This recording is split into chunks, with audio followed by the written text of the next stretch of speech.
Hello नमस्ते जो लाप्पा सम्पूर्णलाई र ह्याप्पी दसैँ र सबैजनालाई है। र अब योपालि चाहिँ अब हामी घर जानु पाइनँ, यसपालि छुट्टी भएन है। र त्यही भएर योपालि चाहिँ हाम्रो दसैँ चाहिँ एकदम सुखा सुखा छ है। अब के गर्नु, अब यसरी यहाँ बसेपछि होइन। लु सबलाई ह्याप्पी दसैँ र भन्यो। ह्याप्पी दसैँ सबैजनालाई, सबैको के भन्नु है, सबैजनालाई है। सबैले दसैँ तपाईँले एकदम मजाले नाची नाची उफ्री उफ्री सबै मनाउनु होला परिवारसँग। अन्त आज पनि ह्याप्पी दसैँ भन्दै छिटो यता हेरेर छिटो न उसलाई नदेऊ ल नदेऊ ल छोड्देऊ।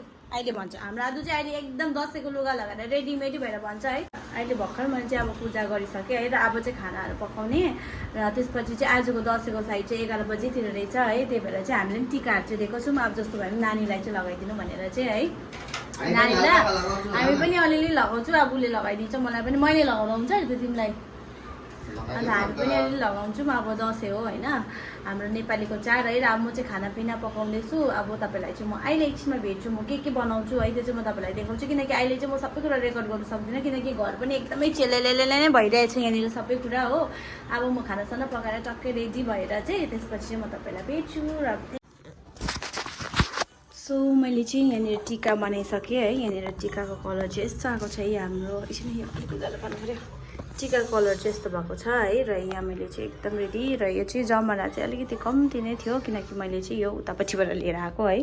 हामीले चाहिँ राखेनौँ, अनि त्यो चाहिँ अलिक कम्ती छ है। र यहाँनिर चाहिँ एकदम यहाँनिर टिका हो। यहाँनिर अब चाहिँ साइड पनि भयो अरे। अब म चाहिँ आजलाई लुगा फेरेर रेडी बनाउँछु। त्यसको पछिमा चाहिँ निशलको फेरि ड्युटी पनि छ है। अन्त उसले चाहिँ टिका लगाएर गइहाल्ने अरे है, किनकि आउँदा चाहिँ 2 बज्छ भन्ने छ हो। त्यही भएर हामी दुईजना मात्रै हुनेछु घरमा चाहिँ। आज चाहिँ रेडी भइसक्यो ल।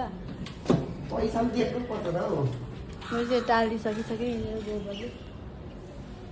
हल्का गर है, त्यहाँनिर उक्किन्छ नि फेरि। सुकेको थियो नि त यो डल्लै पहिला त्यो माथि।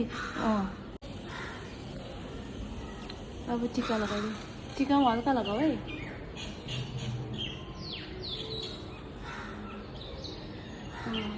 टाल्यो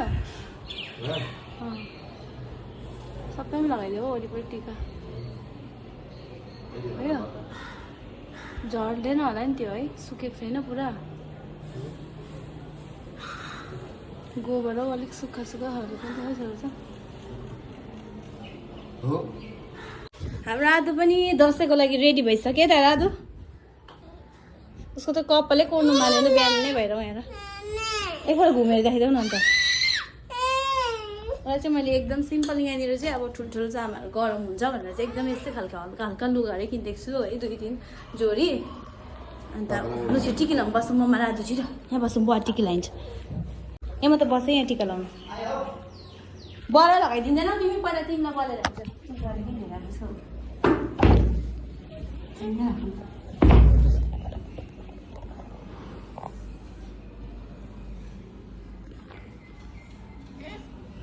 एकछिन यस्तै गरिदिनु ल। लु मजाले आशीर्वाद देऊ है। हावा चाहिँ किन लाग्दो आएको है।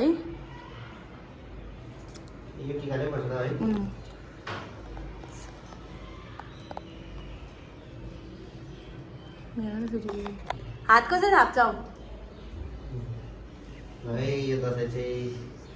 फर्स्ट टाइम लगाइदिएको होला है बाउले छोरीलाई।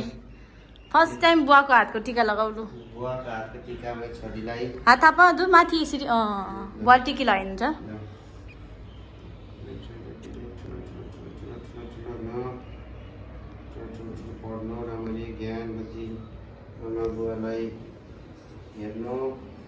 मम्माको हातबाट लु छिटो। धेरै आशीर्वाद मेरो ठुलो हुनु ल।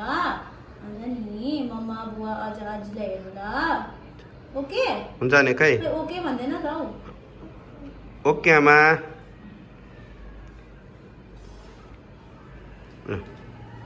पैसा दिनु पर्यो लु। दुईटा हात कस्तो हुन्छ? हिना बुवालाई हिना।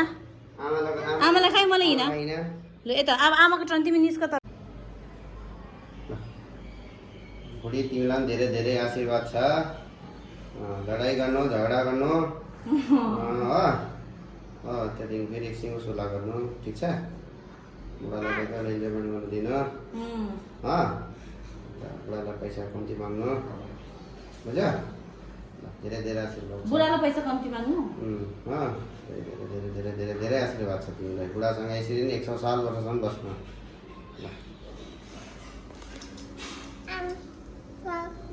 पकाउन आमालाई एउटा जमरा राखिहाल्छु मामा तिमीलाई जमरा कानमा ल एकदम भाग्यमानी हुनु ठुलो ठुलो ठुलो हुनु यहाँदेखिको माथि चाहिँ नजानु म भन्दा हाइट चाहिँ ल है त ल अझै लगाइदेऊ लुगा लुगा लुगा लुगामा नपुस है म त कुट्छु नि फेरि हात पुस्नु दिन्छु फेरि लगाऊ अलिकति कि लुगा नपुस नयाँ लुगा त फेरि पुरानो हुन्छ नि छिटो छिटो अलिक तल बुवा ल अब त्यो सबै उस थालमा हाल त बेबी त्यो थालमा हालेर पल्लो फुल नेपाली नमस्ते बोल्दा सबको तक्स बोलो न नमस्ते हैप्पी दशैं हैप्पी दशैं हाँ ठीक है अब आज सो रहे उसके बाद उठ के बाद में ना खा लो केशु